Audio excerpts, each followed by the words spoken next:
మీకు ఇంకో క్వశ్చన్ చూడండి. ఒక మండలానికి తహసీల్దార్ గా మీరు వడదెబ్బ, ఇది ఎక్కువగా పల్లెటూరులో అందరికీ తెలిసి ఉంటది. దీన్ని ఏంటంటే కీర్తి స్పోకన్ అంటారు. గురించి ప్రజలకు అవగాహన కల్పిస్తూ నివారణ చర్యలు సూచించిన ఒక పత్రిక ప్రకటన 100 పదాలకు తక్కువ కాకుండా రాయండి అని చెప్పించారు.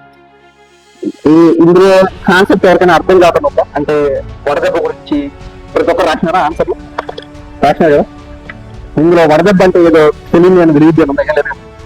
అంటే ఏంటంటే నడివిద్య చదవకుండా వడదెబ్బ తాగకుండా ఉండాలంటే ఎటువంటి నివారణ చర్యలు తీసుకుంటారో అనేది నేను అడిగిన పత్రిక ప్రకటన. ఏమైనా మండల ప్రజలకు మీకు తెలిసిందే, దీనికి తగిన జాగ్రత్త తీసుకోవడం అవసరం. ఇంకోటి ఏంటంటే ఉదయం 9 గంటల నుంచి మధ్యాహ్నం 3 గంటల మధ్య బహిరంగ వరకు తగ్గించాను. ఎండ అనేది ఎక్కువ వస్తుంది. మార్నింగ్ 11 నుంచి మధ్యాహ్నం 3 గంటల లోపు ఎండ యొక్క విస్తీర్ణం మనకు చాలా ఎక్కువ ఉంటుంది, ప్రభావం ఎక్కువ ఉంటుంది.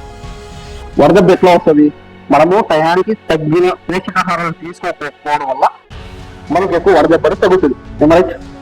మీకు దాంట్లో ఏంటంటే జాగ్రత్తలు ఏమేమి చేస్తున్నారంటే ఎక్కువగా నీరు, బట్టలు మీకు అంటే మజ్జిగ కానీ ఇట్లాంటి ద్రవ పదార్థాలు ఎప్పుడు లిక్విడ్ రూపంలో మనం కానీ తీసుకున్నట్లయితే దాని యొక్క నివారణ చర్యలు ఏంటంటే తగ్గుతుంది.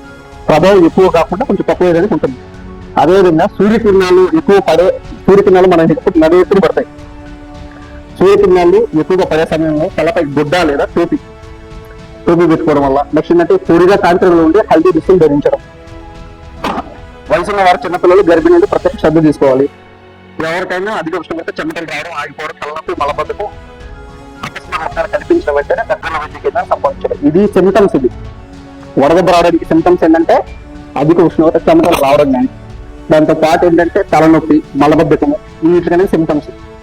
దీని గురించి ఈ అవగాహన కర్మపతి వర్గపతి కాబట్టి లక్ష్యంగా తహసీల్దార్ కార్యాలయం దొరికిందని చెప్పేసి తహసీల్దార్ పేరు, అది ఏ రోజు ఇష్యూ అవుతుందో ఆ రోజు డేట్, ఇప్పుడు మీరు ఎగ్జామ్ రాసిన ఆ డేట్ మెన్షన్ చేసుకోండి.